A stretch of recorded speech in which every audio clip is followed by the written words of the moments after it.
college. I got my bachelor's degree, my master's degree, and I got pregnant with twins, and that was my holdup on going straight on to law school. I have spent thousands of dollars on Kaplan, and so I could really relate to every last one of your videos. And to now with all this COVID and jobs are just not where they supposed to be, and I just don't have the money for thousands of dollars anymore. So I'm just so thankful that your program is affordable for me. Now I work full time and I have twins. Of course, I'm married and I have kids and everything else. But I am finding time to study on my job, and so that's where I get majority of my watching all the videos from. So I am registered for the LSAT Flex, but they made me register for it because I registered for the April test in 2019, but that was when COVID first hit. And then so they told me I have until this April to either take the test or I wasn't gonna get my money back regardless. So I was like, well, I don't want my $200 and some dollars to be wasted, so I'm gonna go ahead and get prepared for the test. Now they told me that if I just don't think I'm ready, they will try to extend me to June, but after that, I won't be able to get extended no more. So when I was watching the video, I didn't know that I had to do a writing section 8 days before. So I'm trying to prep my mind for that. Hold up And one then, moment there. I just want to talk about that a little bit more because the writing sample in particular, and thanks for sharing your background and your story, by the way. It's good to have the context of where you're at. And I'm glad that you could do June if April's not it for you. The writing sample, though, I just wanted to correct you on that one small thing. You don't have to do it 8 days prior. You're allowed to do it up to 8 days prior, but you could do it one day before. You could do it a couple days afterwards.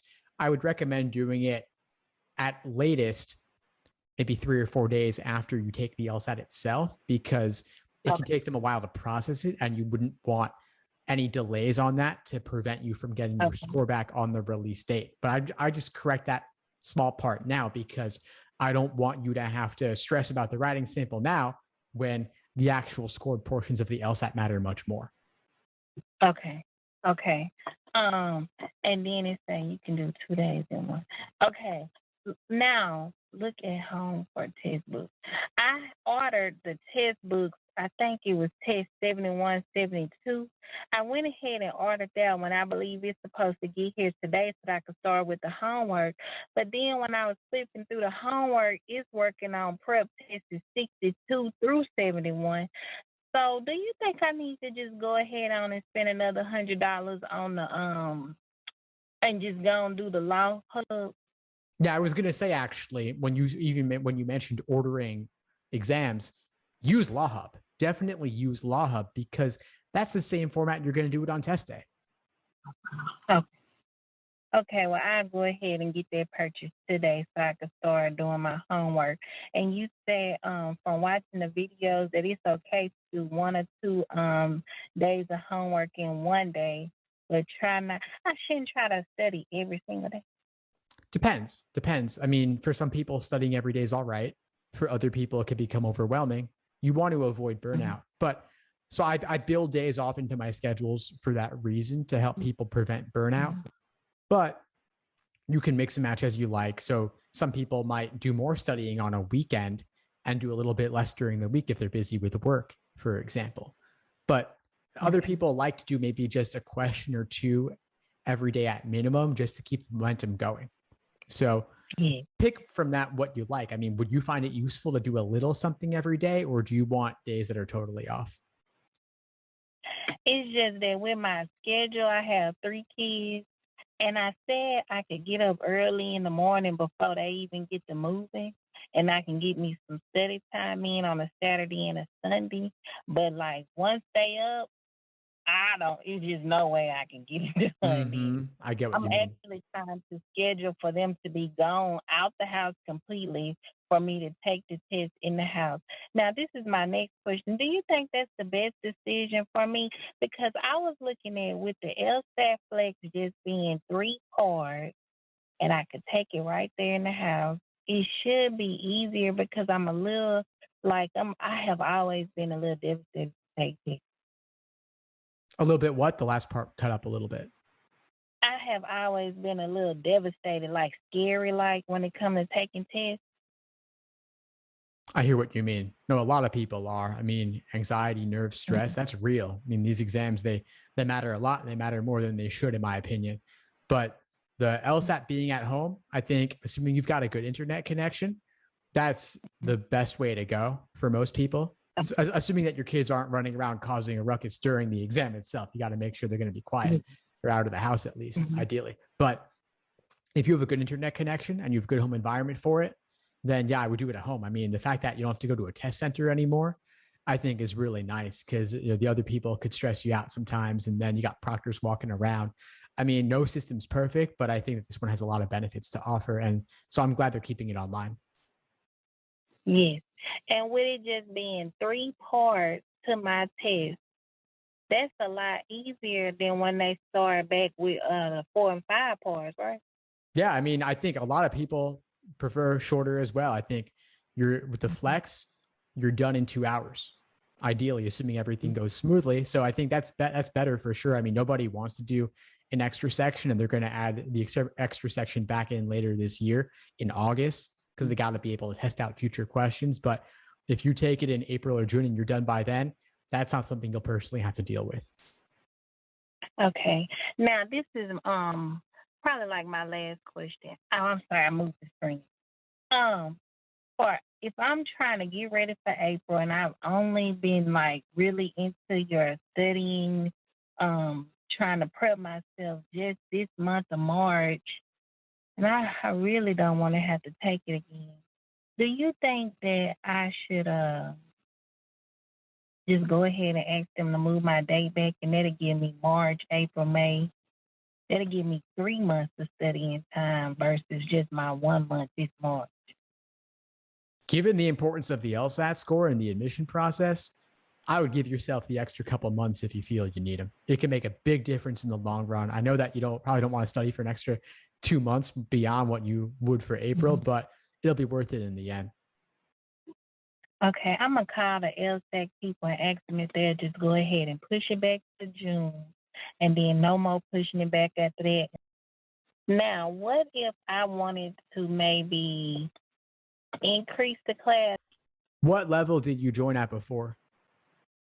I'm right at the middle one. I think I'm at premium. Okay. Yeah, cool. All right. So that's a great level because you get access to most of the live classes.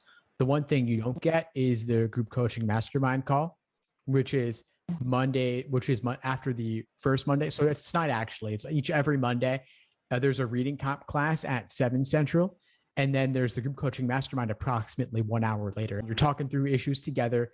And it's not just about like the LSAT question types, but it's about the bigger things holding you back related to studying with family, studying while you're working, postponing your test date or not, getting ready for test date, things of that nature. We already have classes covering games, reasoning, reading comp, all different question types. We got those covered. But one thing I've noticed that other courses don't do is they don't handle the bigger things that can hold you back. The emotional side of things that can be more important sometimes, like test day stress, test day anxiety, getting ready for it, dealing with the endurance elements, things of that nature. So that's what we cover in the group coaching mastermind. But really, I'm just naming a couple of common topics and themes that come up. But it's really, you bring your biggest challenge, whatever's holding you back, and you get support from me and from others in the group who are going through the process along with you. Okay. All right. So I'll let you know as we get closer to it, because it's not that I don't want to do it. It's just that, I work and I have kids, so my money would be saying what you can do. Basically, that's what determines what I'm available and able to do. But as far as the studying part, I'm gonna start my homework. I'm gonna order the Law Hub today. Start the homework. And then when I click on the classes, because I saw it on there, it's someone already explaining it. But if I had a question, like if I don't understand something, but I watch the videos and y'all break it down so well that I don't even believe I'm going to have a question. But I won't know until I started. So I definitely will start today. And if I have a question, I can just email you. Yeah, just reach out anytime. I'm glad to help. I'm glad the videos and such and the classes are explaining things thoroughly for you. But you can always participate. You can always ask questions. You can type in the chat. You can unmute yourself and connect that way too. I mean, we try to keep it really interactive and accessible. Okay, this is another question I have. Do you think they're gonna start doing online law school? That's a great question. And the answer is definitely yes. I mean, given COVID, like they already made a lot of law school online. Some law schools were entirely online, some are partial online. And the only thing holding back 100% online is the American Bar Association with their accreditation stuff, because they're kind of backwards and slow on things and bureaucratic on a lot of stuff. So it might take a little bit of time, but I believe we'll get there before long. Just because that, I mean, imagine the possibilities. That means that law schools benefit because people can apply from anywhere to attend, and students benefit because you can attend anywhere. I mean, you don't just need to attend law school in your neighborhood, in your state, especially with kids, family, and jobs and stuff. Like, if you could attend anywhere, you could apply to every law school in the country if you wanted to. And then you open up your possibilities for scholarship money and such. And then as long as you could deal with the time zone, which, I mean, within the US, I mean, at least if you're in the continental contiguous 48 states, that's only a range of 3 hours. Like 3-4 hours max. Like that's really not a whole lot to navigate. And I'd imagine you could probably do it. So we'll see what happens. But even the schools there are some schools that are mostly online where you've only got to go there physically for a couple of weeks here and there. So it could still be doable. It's not easy, of course, but that could be a possibility if you wanted to open up some more options. Okay. How do I find? Because I didn't Google all through there, and I'm not seeing where I could go to law school and just maybe have to come there 1 or 2 weeks out of the semester or something. How do I find it? It's a great question. I mean, I don't have a list of them or anything, and these policies are kind of in flux. But I would contact any schools that you're especially curious about and see what the possibilities are. I mean, they want to make it easy, they want to make it accessible, they want students, right? They need students, and so they're doing what they can. But I'd contact certain schools that interest you to ask and see what the possibilities might be. Okay.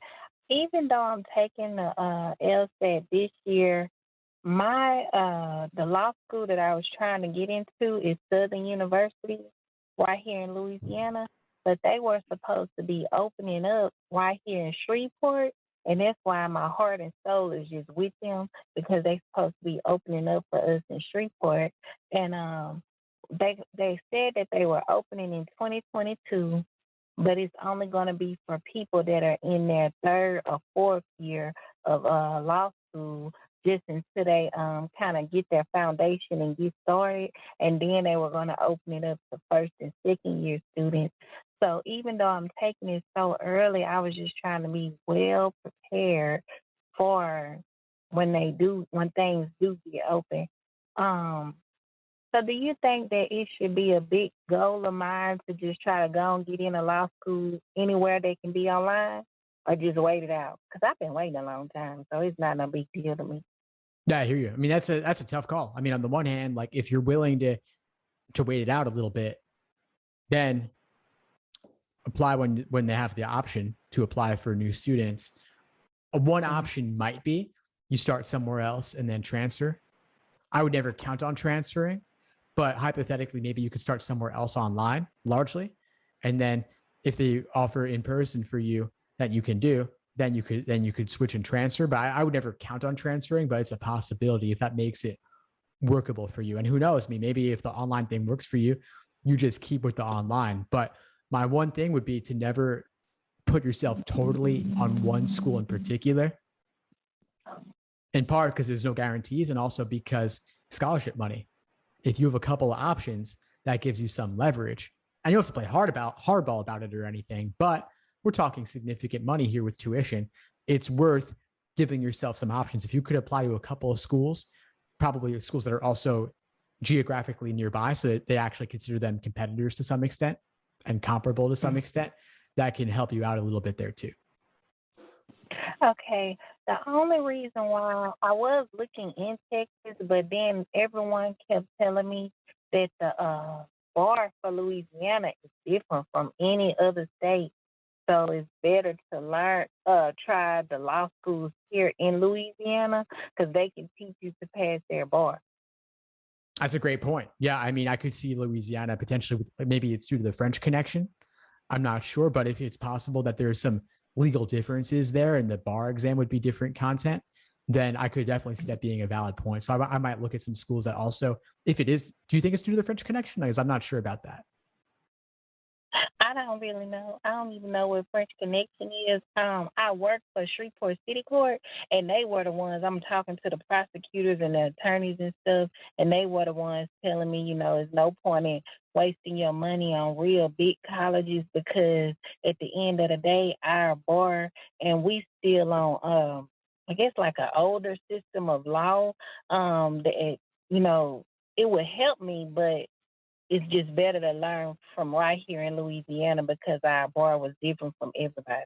Mm-hmm. Yeah. So when I say French connection, what I was referring to is like exactly that, the colonial history going back long enough when it was colonized by the French, that might have had some kind of impact on how the legal system was structured. There could be some details in there that I don't know how much they matter for the day to day, but they could be involved in some of the technical stuff inside the bar exam.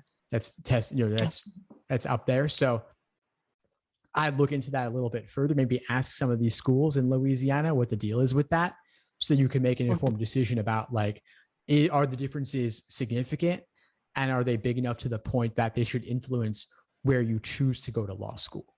So it might be something for you to do some research for and like talk with the schools, talk with some more practicing attorneys to see what it was like for them. And if there's an attorney who did law school out of state, then ask them, how much did that matter when it came to getting admitted to the Louisiana bar and passing that exam too? Okay. Well, those are all my questions for right now. I just got to make sure I get my Law Hub book ordered and start my homework. Fantastic. Well, keep at it. It was great connecting with you, and I'll see you in class soon. Thank you. Thanks for tuning into the show. Please subscribe if you haven't done so already to be notified of new episodes as I release them. And feel free to reach out if you need anything at all as you move forward with your prep. I'm happy to help however I can. In the meantime, I wish you all the best and take care.